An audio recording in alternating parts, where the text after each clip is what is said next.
Happy Friday, everybody. I hope you had a great week. Today is June 10, 2022, and this is your Friday planning video. Although we'll save most of the market update for Monday, I want to address the market and what it means for the overall planning that we do. Before I get into that too much, let me follow up on a comment I made on Tuesday. As we are in the depths of graduation season, and I even saw a message from a teacher with the celebration of the last day of school. So I want to talk about education planning for just a brief moment. College savings plans, usually known as 529 plans. You've heard me talk about those. After the section of the tax code that it was named after. They can be a great way to save for education. There's so many variables, though. Let's discuss them, and we'll probably want to include your tax advisor at some point in time. The general idea, enough for this point, is that saving for education has been around a long time. We used to use Uniform Gift to Minors Act accounts, or we even just used separate accounts for those funds. In the late 1990s, Section 529 plans were enacted by Congress, and a new commitment to savings for education was born. The plan allows for tax-free growth of the money as long as the money is used for qualified education expenses.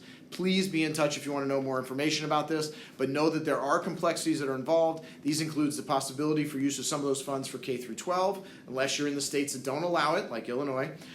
There are also provisions for what the funds can be used for to maintain that tax-free status. There's also interaction with financial aid, and you got to pay attention to that too. So this can be a great vehicle for parents and grandparents alike. As we send our kids off into the summer to do whatever they're going to do, set aside the school supply list for another couple of months, but let's talk about if education savings planning would be good for you. If you're watching these videos, you're probably keeping track of what's going on in the market, though at times you may not want to. So I want to address the conversations we should be having at times like this. So we know that market volatility has picked up, and in most cases, that's market speak for the markets are down.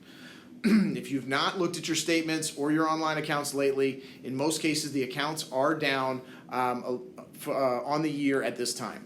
Monday's videos go into what we're watching for and the idea of what market action's going on, but know that the coming week will be another one of those nail-biter weeks. We have PPI inflation numbers due out and the Fed meeting. And although there are a lot of forces pushing this market around, China, Russia, oil, nat gas, economic numbers, jobs, inflation, you get the picture.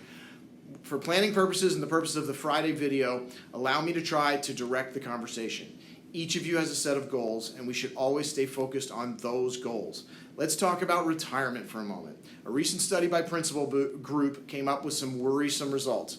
While 71% of those who responded have a goal of living comfortably in retirement, only 49% of those are confident that they will. We're going to dive into this survey more over the next couple of weeks, but one of the most concerning results was that 60% of respondents have no retirement income plan in mind, not even one in place.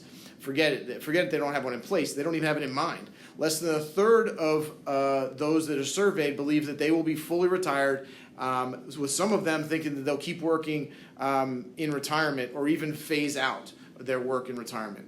If that's your plan, or is that your plan? If not, what keeps you up at night? A lot of that answer depends on how old you are, but healthcare costs, Social Security coverage, taxes, and inflation, those are the leading answers in the surveys that keep people up at night.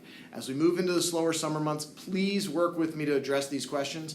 The ideas that I have for ways that we can address them. We've discussed many of them, but know that we want to talk about long-term care coverage. We want to talk about your employer-sponsored retirement plan and any supplemental retirement plans that you already have in place or should have in place. Your plan to deal with taxes, and even plans to set up possible income sources in retirement. Less than half of those surveyed said that they are comfortable with the retirement planning process. The process is something that we need to work on. So please engage me with that the next time we talk. As you can imagine, market volatility does make people think twice about retirement, but that's something that should not be the case. We should be engaged in active discussions about how to plan for retirement and the income and lifestyle that you'll want to have. I look forward to working with you on this project the summer and beyond. So for now, stay in touch. Call me to discuss these planning ideas or any of the other questions you have. Have a great weekend and look for the Monday market update video coming out soon.